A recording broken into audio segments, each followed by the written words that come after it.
আপনি কি জান্নাত জাহান্নাম দেখেছেন? দেখেন নাই। মিজান পুলসিরাত দেখেছেন? রূহ, আপনার শরীরে একটা রূহ আছে, আত্মা, এটা কি দেখেছেন?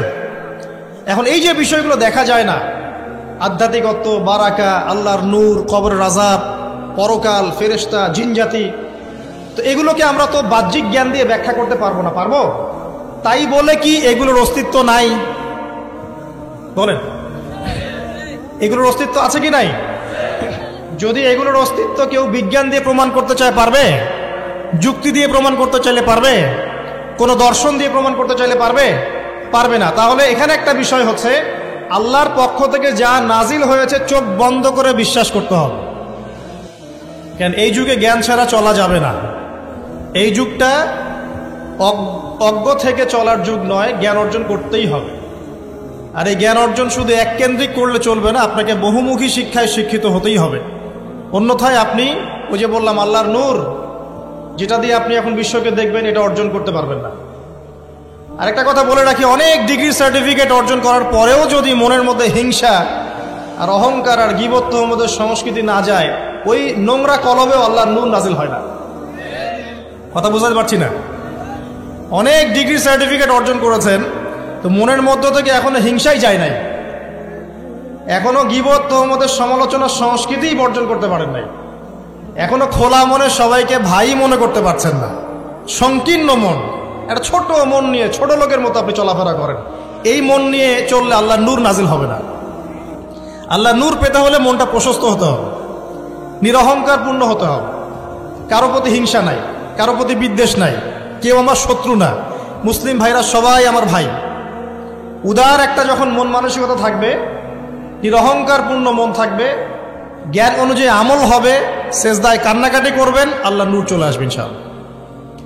আর এগুলো আসলে এখনকার সায়েন্স দিয়ে আমি ব্যাখ্যা করতে পারবো না, এগুলো আধ্যাত্মিক কথাবার্তা। আমাদের বাহ্যিক এই জগতের বাইরেও কিন্তু একটা জগৎ আছে, আমি মনে হয় বুঝাতে পারছি না। বারাকা, আল্লাহ পাকের বরকত কি দেখেছেন কখনো চোখ দিয়ে? আল্লাহ পাকের বরকত বলে একটা কথা আছে না? আছে না? আচ্ছা, বরকত কি জিনিস আপনি কি চোখে দেখতে পারেন? এমন একজন সালাফের কথা পড়লাম, যিনি 40 বছর বেঁচে ছিলেন। কত বছর? 40 বছর। এই 40 বছরে তিনি প্রায় 300টা বই লিখেছেন। কয়টা? 300টা। এখন বলেন, আমরা এখানে যারা বসে আছি অনেকে 40 পার করে ফেলছি না? আমরা এই 40 বছরে কিছু করতে পেরেছি? এই 40 বছরে একটা মানুষ 300টা বই লিখতে পারে? তাহলে আমরা বুঝতে পারছি যে তাদের সময়ের যে বরকত আর আমাদের হায়াতের বরকত এক না। বরকত সম্পূর্ণ ভিন্ন জিনিস, যেটা আমরা চাক্ষুষ দেখা জ্ঞান দিয়ে বিশ্লেষণ করতে পারবো না। পারবো না। আরো বোঝাচ্ছি, দেখুন রাসূলুল্লাহ সাল্লাল্লাহু আলাইহি ওয়াসাল্লাম সারাদিনে কত কাজ করতেন। তাহাজ্জুদ পড়তেন, শেষ রাত্রে উঠতেন, রাতের এক অংশ ঘুমাতেন, আরেক অংশ উঠতেন, উঠে তাহাজ্জুদের নামাজ পড়তেন, লম্বা কেরাত, মানে এক রাকাতে প্রায় 4 পারা কোরআন তেলাওয়াত করেছেন। এক রাকাতে 4 পারা। আমরা তো 4টা আয়াত পড়লেই একদম তাড়াতাড়ি রুকু করতে হবে, দাঁড়ায় থাকতে পারতেছি না। তাই নামাজ তো ডিজিটাল, এখন যুগের সাথে সাথে নামাজও কি ডিজিটাল। অনেক মসজিদে নামাজ পড়লে মনে হয় ইমাম সাহেব পেশাব পায়খানা চাপ নিয়ে নামাজ পড়াচ্ছে মনে হয়, তাড়াতাড়ি নামাজ শেষ করতে পারলে বাঁচে। আবার দেখা যায় মাঝে মাঝে যে নামাজ মানুষ পড়াচ্ছে, পড়তেছে না, মানে নামাজ পড়ানোর দায়িত্ব সে পালন করছে, নামাজ নিজে পড়তেছে না। তো এই ডিজিটাল নামাজ না। নবী সাল্লাল্লাহু আলাইহি ওয়াসাল্লাম এক রাকাতে 4 পারা কোরআন তেলাওয়াত করেছেন, প্রায় 4.5 পারা। এখন এই চোখ বন্ধ করে বিশ্বাস করলে পরে মানুষ আপনাকে বলবে ধর্মান্ধ। কি বলবে? এবং ইসলামের এই মৌলিক বিষয়গুলোকে যদি আপনি চোখ বন্ধ করে মেনে চলেন, এখনকার বিশ্বের মানুষ আপনাকে বলবে আপনি মৌলবাদী। এখন আপনি বলেন, ইসলামের মৌলিক বিষয়গুলোকে মেনে না চললে কি কেউ মুসলিম হতে পারবে কিনা? পারবে?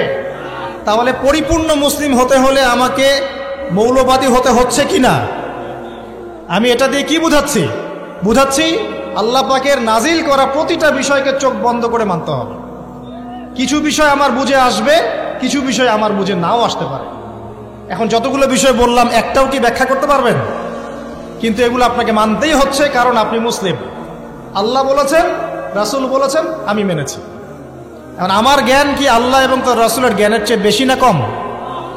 এই পুরো মহাবিশ্ব যিনি পরিচালনা করছেন তার জ্ঞান বেশি না আমার জ্ঞান বেশি? এই পুরো মহাবিশ্বের শত কোটি গ্যালাক্সি আছে, এক একটা গ্যালাক্সিতে হাজার হাজার সৌরজগৎ আছে। এরকম শত সহস্র গ্যালাক্সি নিয়ে একটা আসমান গঠিত হয়। এরকম 7টা মহাদেশ আছে, সাতটা মহাবিশ্ব আছে।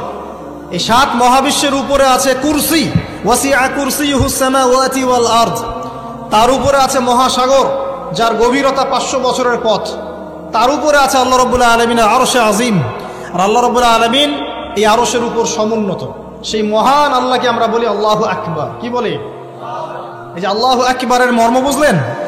এখন এই বিশাল সত্তা আল্লাহু আকবার, আল্লাহ পাক সবচেয়ে বড়, এই সর্বোচ্চ সত্তার জ্ঞান বেশি না আমার জ্ঞান বেশি? তার পক্ষ থেকে যখন কোরআন এবং হাদিস নাজিল হচ্ছে আমাকে তো চোখ বন্ধ করেই মানতে হবে, নাকি আমি যুক্তি দিব?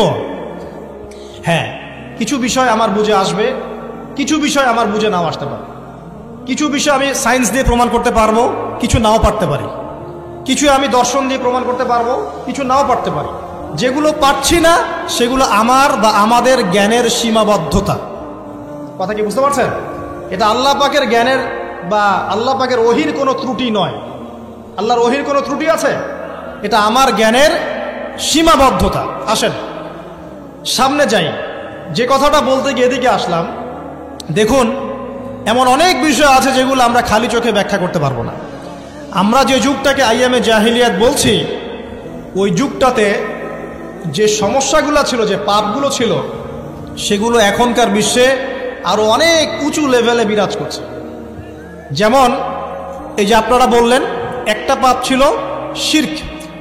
সরাসরি মূর্তি পূজা বলছি না, আমরা বলছি কি শিরকের পাপ ছিল। ওই আইয়ামে জাহিলিয়াতের মানুষগুলো শিরকের পাপে নিমজ্জিত ছিল। তারা শুধু মূর্তির পূজাই করতো এমনটা নয়, তারা কবরেরও পূজা করত, তারা মৃত মানুষেরও পূজা করত, তারা কেউ কেউ নাস্তিকতায়ও বিশ্বাসী ছিল। সূরা মুমিনুন পড়লে দেখবেন তাদের মধ্যে একটা আকীদা ছিল, ইন হিয়া ইল্লা হায়াতুনা দুনিয়া নামুতু ওয়া নাহয়া। কাফেররা বলতো যে আমরা এই পৃথিবীতে জন্মেছি, এখানেই আমরা জন্মাবো, এখানেই মারা যাব। ওয়া মা নাহনু বিমা বুউসিন, আমাদেরকে পুনরুত্থিত করা হবে না। এই পরকালের কনসেপ্টে তারা বিশ্বাস করতো না। তো এরকমও লোক ছিল।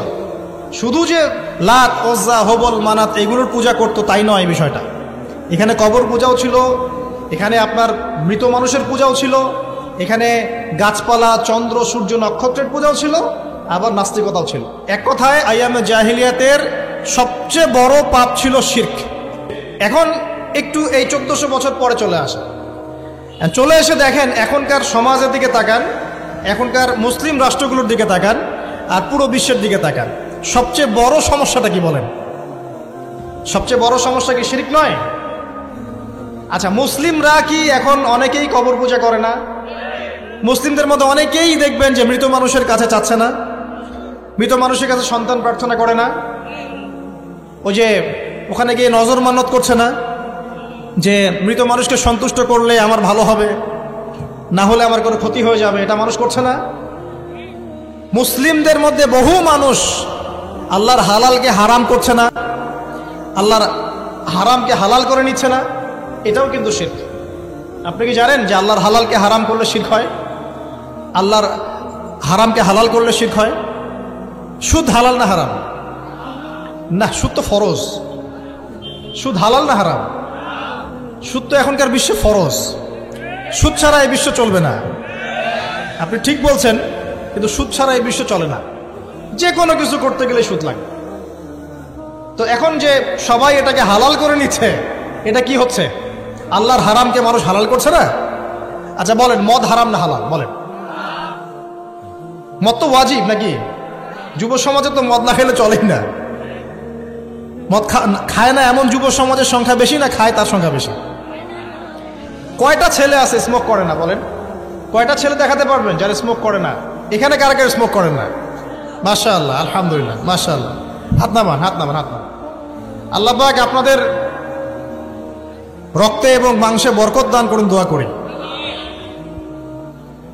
যদি আপনি কোনো কমিউনিটির মধ্যে দেখাতে পারেন যে তারা মাদক থেকে দূরে আছে, তারা শুধুমাত্র ইসলামিক কমিউনিটি, অন্য কোনো কমিউনিটি না।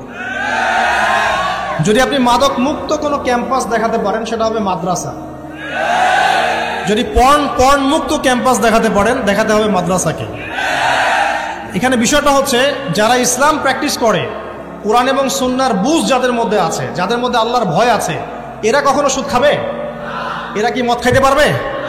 পারবে না। ইনশাআল্লাহ আপনারা কি জিনা করতে পারবেন? আল্লাহ পাক আপনাদেরকে ঈমান আমলের উপর অটুট রাখুন, আমিন। যে কথাটা বলছি, কেউ যদি আল্লাহর হালালকে হারাম করে নেয় আর কেউ যদি আল্লাহর হারামকে হালাল করে ফেলে, এটাকে কিন্তু শিরক বলা হয়। এই বিশ্বে কি এই সমস্যা নাই? সামনে আগান। এই বিশ্বের শিক্ষা ক্ষেত্রগুলো দেখবেন, এই শিক্ষা ক্ষেত্রগুলোর মধ্যে নাস্তিকতার শিক্ষা বাড়ছে না কমছে? বাড়ছে। এই বিশ্বের অর্থনীতি দেখবেন, অর্থনীতির মধ্যে শিরক বাড়ছে না কমছে? এখানে আপনাকে সুদ নিতে হচ্ছে, এখানে আপনাকে আল্লাহর নাজিলকৃত ইকোনমি বাদ দিয়ে পশ্চিমাদের নাজিলকৃত ইকোনমি বহন করতে হচ্ছে। এটাও এক প্রকার কুফরি। আরও সমস্যা আছে। এই বিশ্বের ওয়ার্ল্ড অ্যাফেয়ার্সের দিকে তাকাবেন, দেখবেন বিশ্বের কয়টা জায়গা আপনি আমাকে দেখাতে পারবেন যেখানে মুসলিমদের মধ্যেও আল্লাহ রাব্বুল আলামিনের নাজিলকৃত বিধান দিয়ে বিচার ফয়সালা হচ্ছে? কয়টা দেখাতে পারবেন? তো যেখানে আছে খুব স্বল্প পরিসরে। পুরো বিশ্বের অবস্থা আজকে এমন। পর্নোগ্রাফি হালাল না হারাম? পশ্চিমা সংস্কৃতির মধ্য দিয়ে এটা সারা বিশ্বে ছড়িয়ে দেওয়া হয়েছে। মানুষ এখন এটাকে available part of our life এটা মনে করছে আর কি, common part of our life. পর্দা হালাল না হারাম? বলেন, পর্দা না করাটা হারাম না হালাল? আচ্ছা, এখন দেখেন, মিডিয়া বলেন, প্রিন্ট মিডিয়া বলেন, ইলেকট্রনিক মিডিয়া বলেন, বিভিন্ন প্রযুক্তিগত উন্নয়নের মধ্য দিয়ে নগ্নতাকে প্রমোট করা হচ্ছে কি হচ্ছে না? বলেন, হচ্ছে কি হচ্ছে না? এখন কি কাপড় খোলার দিকে মানুষ বেশি আগ্রহী না পরার দিকে? দেখবেন ইসলামের বুঝ যাদের মধ্যে নাই, এরা কাপড় খুলতে যাচ্ছে এখন। আর আমি আপনাদেরকে বলি, আগের লেকচারগুলোতেও বলেছি, এই পুরো মহাবিশ্বে আমাদের বাবা আর মা আদম এবং হাওয়া আলাইহিস সালাম, তাদের গা থেকে পোশাকটা খুলে ফেলেছিল কে জানেন? কে? ইবলিস। যখনই তারা গাছের কাছে গেলেন, তখন কি হলো? ফালাম্মা যাকাশ শাজারা বাদাত লাহুমা সাওয়াতিহিমা। যখনই তারা গাছের কাছে গেলেন, তাদের কাপড় খুলে পড়ে গেল। তাহলে পুরো মহাবিশ্বে আমাদের পিতামাতাকে নগ্ন করে দিয়েছে কে? ইবলিস, শয়তান। তাহলে এখন পৃথিবীতে যারা মুসলিমদেরকে বা অমুসলিমদেরকে, পুরো মানবতাকে যারা নগ্ন করতে চাচ্ছে, এরা কার এজেন্ট? এরা কার এজেন্টটা বাস্তবায়ন করছে? এটা কি বুঝতে বাকি থাকে? আমি কথাগুলো বানিয়ে বলি নাই। সূরা আরাফ পড়েন, দেখবেন সব লেখা আছে। আসেন, এক কথায় বলতে চাচ্ছি, ওই সময়কার যে শিরকটা শুধুমাত্র মক্কায় সীমাবদ্ধ ছিল, এখনকার শিরকটা গ্লোবালাইজেশন হয়েছে আর কি। পুরো দেশে দেশে দেশে শিরক ছড়িয়ে পড়েছে। আসেন, ওই সময় আরেকটা বড় পাপ ছিল, যেটা এই যে এক ভাই বলল, সেটা হলো রিবা। রিবা, রিবা মানে কি? সুদ। রিবা মানে সুদ, জানেন তো? আর সুদ তো ফরজ নাকি ভাই? আচ্ছা, এমন কোন গ্রাম নাই বাংলাদেশে যেখানে সুদ নাই, আর বিশ্বের এমন কোন দেশ নাই যেখানে সুদ নাই। আর এই যুগের কথাই নবী সাল্লাল্লাহু আলাইহি ওয়াসাল্লাম হয়তোবা বলেছিলেন, আল্লাহু আ'লাম, আল্লাহ ভালো জানেন, যে এমন একটা যুগ আসবে যে যুগে ম্যাক্সিমামই সুদখোর হবে। যে ব্যক্তি সুদের ছিটাফোঁটা, মানে সুদের পাপ থেকে বেঁচে থাকতে চাইবে, ওর গায়েও গিয়ে সুদের ছিটাফোঁটা গিয়ে লাগবে। এটা সেই যুগ না? আপনি বুঝতে পারছেন না হয়তো, এটা সেই যুগ। আপনি মনে করছেন দাড়ি, টুপি, পাগড়ি, জুব্বা মাশাআল্লাহ সব লাগাই দিছি, হ্যাঁ, বাইরে একটা সাইনবোর্ড আছে, আমি মৌলবী, আল্লামা, আমি একজন দায়ী বক্তা, কিন্তু সুদের যে ওই ছিটাফোঁটা, এটা আপনার কাছে আমার কাছেও আছে। হয়তো আপনি বুঝতে পারছেন না। কখন বুঝবেন? যখন ইসলামিক অর্থনীতির বইগুলো পড়তে পারবেন। আর শুধু ইসলামিক অর্থনীতির বই যথেষ্ট না, এর পাশাপাশি আমাদের দরকার এই প্রচলিত যে IMF, ইন্টারন্যাশনাল মনিটারি সিস্টেম, এর নীতিগুলো জানা। তখন কি আপনি বুঝবেন ওয়ার্ল্ড ব্যাংক কি জিনিস, IMF কি জিনিস, ঠিক আছে? তখন বুঝবেন যে পেট্রো ডলার কি জিনিস, তখন বুঝবেন যে হার্ড কারেন্সি, সফট কারেন্সি কি জিনিস, এখন বুঝবেন না। আর যেহেতু বুঝবেন না, অতএব আমি এগুলো বলেও লাভ নাই। যেহেতু আপনি বুঝবেন না, আমি যদি এখন এসব নিয়ে কথা বলি, আপনার কাছে মনে হবে এসব কি উল্টা পাল্টা কথা কইতেছে। ঠিক আছে? তো যাই হোক, আগে আল্লাহর ওয়াস্তে ইসলামিক ইকোনমিক্স পড়েন এবং ইন্টারন্যাশনাল মনিটারি সিস্টেম সম্পর্কে পড়েন। প্রত্যেক স্টেটের প্রধান যারা আছেন তারা জানেন যে ওয়ার্ল্ড ব্যাংক কি জিনিস, তারা জানে IMF কি জিনিস। ঋণের এমনি এমনি কোনো কান্ট্রিকে তারা ঋণ দিবে না, একটা বিশাল বড় সুদের জালে ওদেরকে ফেলবে। তারপর জনগণের রক্ত চুষে সুদ শোধ করতে হবে। আর যারা পারবে না ওরা যে শ্রীলঙ্কার মতো দেউলিয়া হয়ে যাবে। ও কেন দেউলিয়া হয়ে গেছে? বিকজ ও ঋণ শোধ করতে পারছে না, বাস দেউলিয়া। তো যাই হোক, পড়াশোনা করেন। আমি একজন স্কলারের নাম বলে দেই, এক লেকচারে তো সব বলে দেওয়া সম্ভব না। সম্ভব? আমি রাস্তা দেখাচ্ছি আপনাদেরকে। আপনারা আল্লামা তকি উসমানীর বইগুলো পড়েন, নাম শুনেছেন? আচ্ছা, নাকি এখন বলবেন যে উনি তো হানাফি মাযহাবের, আমি তো আহলে হাদিস পড়বো না, এটা বলবেন নাকি? আল্লামা তকি উসমানী এই বিশ্বের সবচেয়ে বড় আলেমদের একজন। আল্লামা তকি উসমানী এই বিশ্বের সবচেয়ে রিনাউন্ড আলেমদের একজন। তার ইসলামিক অর্থনীতির যে পুরো সিরিজ আছে, আল্লাহর ওয়াস্তে বাসায় কিনে একবার পড়ে দেখেন অর্থনীতি কি জিনিস, আপনি কিসের উপর দাঁড়িয়ে আছে। পড়া যাবে না ইনশাল্লাহ? আপনি তাকে ভালো যদি নাও বাসেন তাও পড়ে দেখেন। মনে করেন আপনি একটা কমিউনিটির মধ্যে আছেন, বা একটা সংগঠনে আছেন, বা একটা ঘরানার মধ্যে আছেন, তাহলে কি অন্য ঘরানার বইপত্র পড়া যাবে না? হারাম হয়ে গেছে নাকি? এই যে সংকীর্ণ মানসিকতা থাকলে ভাই হেদায়েত পাওয়া যাবে না। আর আপনি যে মনে করছেন আমি একদম হকের উপর আছি, আপনি সঠিক পথে আছেন ঠিকই, তবে এটা সঠিক ভুল পথ। কথা বুঝতে পারছেন না? আপনি মনে করছেন যে আমি একদম চূড়ান্ত সঠিক বিষয়ের উপর আছি। হ্যাঁ, আপনি সঠিক বিষয়ের উপর আছেন ঠিকই, বাট আপনি সহি একটা ভুল পথে আছেন। এটা বুঝবেন পরে, যখন জ্ঞানের পরিধি বাড়তে থাকবে তখন বুঝবেন যে সহি পথ কোনটা, সহি ভুল পথ কোনটা। মুসলিমদের মধ্যে ফাটল সৃষ্টি করে জান্নাতে যাওয়া যায় না। যায়? পুরো মুসলিমরা একটা উম্মাহ, এবং যারাই মুসলিম উম্মার মধ্যে ফাটল সৃষ্টি করতে চায় এরা উম্মার বন্ধু নয়, শত্রু। মুসলিম উম্মার মধ্যে কোনো ফাটল সৃষ্টি করবেন না। সবার মাঝখানেই হৃদ্যতা, ভালোবাসার বন্ধন থাকবে। যদি বিভিন্ন ধর্মের মানুষ একসাথে বসবাস করতে পারে একটা দেশে, তাহলে বিভিন্ন তরিকা এবং মাযহাবের মানুষও একসাথে থাকতে পারবে একটা দেশে ইনশাআল্লাহ। আমরা আমাদের মাঝে ইখতিলাফি বিষয় থাকতে পারে, কিন্তু দিন শেষে আমরা সবাই মুসলিম ইনশাআল্লাহ। দিন শেষে ইসলামের জন্য দাঁড়াতে হলে দল, মত, মাযহাব, তরিকা নির্বিশেষে সবাই একসাথে দাঁড়াবে ইনশাআল্লাহ। আল্লাহ পাক আমাদের হৃদয়টাকে প্রশস্ত করুন, আমিন। প্রিয় মা ও বোনেরা, পর্দা ছাড়বেন না। আপনাদের জন্য 4টা কাজ: স্বামীর আনুগত্য করা, লজ্জাস্থানের হেফাজত করা, আপনার 5 ওয়াক্ত সালাত ঠিকঠাক মতো আদায় করা, এবং রমজান মাসে সাওম রাখা।